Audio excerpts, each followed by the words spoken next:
There was a time in Calibishie's history, and it still occurs, when the bass would dry.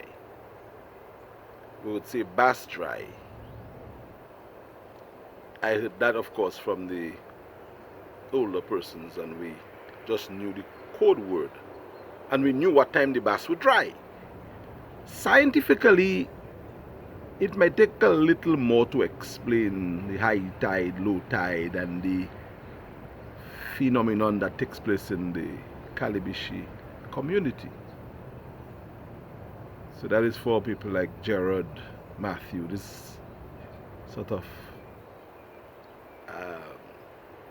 scientists, you know, technological wizards, can tell us exactly in a scientific term what that means. But we know bass dry, and when bass dry in Calibishie, it's time for fish. So as a boy, we would know exactly when to go out there,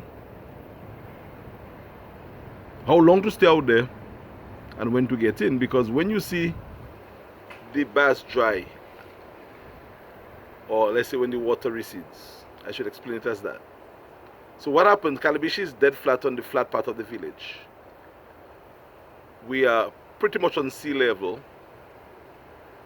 and at certain times of the day, especially like the evening parts, the water recedes, exposing all the seaweed and the little rocks and corals below, and the fish normally get trapped when that happens. So we would go, sometimes use our bullseye. I cannot explain what a bullseye is for people who are not too familiar with it, because it's a cultural thing. So if there is someone who doesn't know what a bullseye is, tell them. Get our bullseye, not candles, not flashlight. Well, one or two people will have flashlight, the luxury of a flashlight. We generally had our bullseye, and our bullseye was made of kerosene in a bottle with a mesh, sugar bag cut as a mesh. We use the same sugar bag for floor mats, generally in Woodford Hill, not quite in Calibishie, because Calibishie we used, you know, regular stuff. Although we use the floor mat to the sugar bags for floor mats in Calibishie. In Woodford Hill we used cutlass, stuck on 2 bits of wood, because you have to wipe out the first layer of red mud and then do the remainder. So we had 2 different layers of floor mats, one for the outside, one for the inside. That is for the Woodford Hill part of my experience. In the Calibishie part, it just had a bag or maybe a piece of cloth.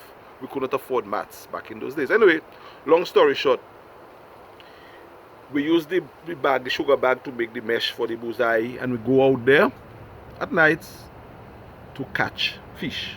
The fish which was left stranded from the water receding or when the bass dry.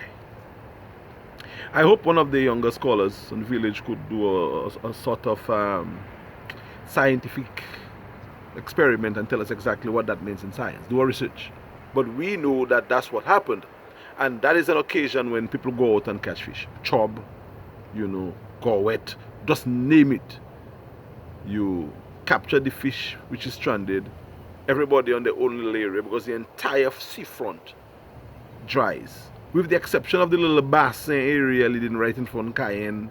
And there was an area, I think, close when you pass, well, no, all the area up to Bor, all the way up. It should be a brown manifestation of seaweed, and people go in different little nook and cranny to catch the little fish. But there were some parts in Liveado that would not dry, because the bass did not go all the way down there, and in DJ, certain parts in that area, they would never dry. You would see bass in between, but you have to walk around the bass to catch the fish that you wanted to catch. So I thought I would introduce this topic in terms of the bass drying phenomenon. I will continue discussing it, because I think it will take a few programs, maybe a couple of programs or more, to speak about this major tradition in Calibishie, when we go out on bass to catch the fish. That was a very much, and still is a major part of the Calibishie tradition. So we'll continue. on Calibishie Chronicle, maybe in a day or two.